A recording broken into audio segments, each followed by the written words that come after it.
তো নমস্কাৰ বন্ধুসকল, এতিয়া এই ৰাতিপুৱা মানে ওলাইছোঁ শুই উঠি কুকুৰটোক অকণমান মৰম কৰি লৈ পেলাই আৰু বাইকখন চালোঁ কি হ'ল কালি।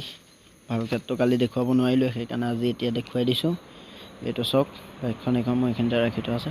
এইডাল গোটেইডাল বেন হৈ গৈছিলে, মই চিধা কৰি আনিলোঁ বাৰু। তাৰপৰা এই সেইডাল গাৰ্ডডালো অকণ বেন হৈছিলে। বাকী ইয়াত অকণমান সৰু সৰু স্পট দুটা আহিলে, একো নাই বাৰু, সৈতে মই ঠিক কৰি ল'ম।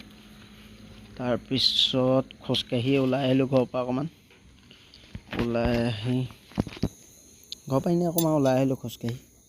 আহি লৈ পেলাই লগৰটোৰ ঘৰত অকণ বহিলোঁ। বহি গৰুটোৱে আগফালে চাই আছে, তাকে ময়ো চাই আছোঁ। তাৰপৰা আকৌ এয়া লগৰটোৰ ঘৰৰ পৰা যাবলৈ ল'লোঁ।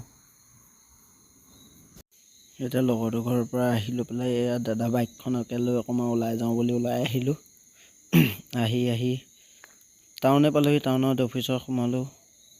টাউন পাই অফিচৰ পৰা আকৌ চিধা ওলালোঁ, যিহেতু জুবিন দা ঢুকালে বুলি খবৰটো পাই গ'লোঁ। এতিয়া আমি মানে জুবিন দা যিহেতু আজি আমাৰ মাজৰ পৰা হেৰাই গৈছে, এটা মানে অসমৰ এটা বহুত ডাঙৰ গৌৰৱ, অসমৰ এটা সম্পদ যিহেতু হেৰাই গৈছে, বহুত দুখ লাগিলে শুনি।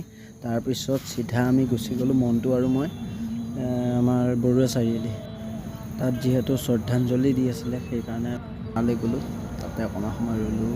মনটো বেয়া লাগিছে, যিহেতু জুবিন দা আমাৰ মাজৰ পৰা হেৰাই গৈছে, বহুত বেয়া লাগিছে জুবিন দাৰ কাৰণে।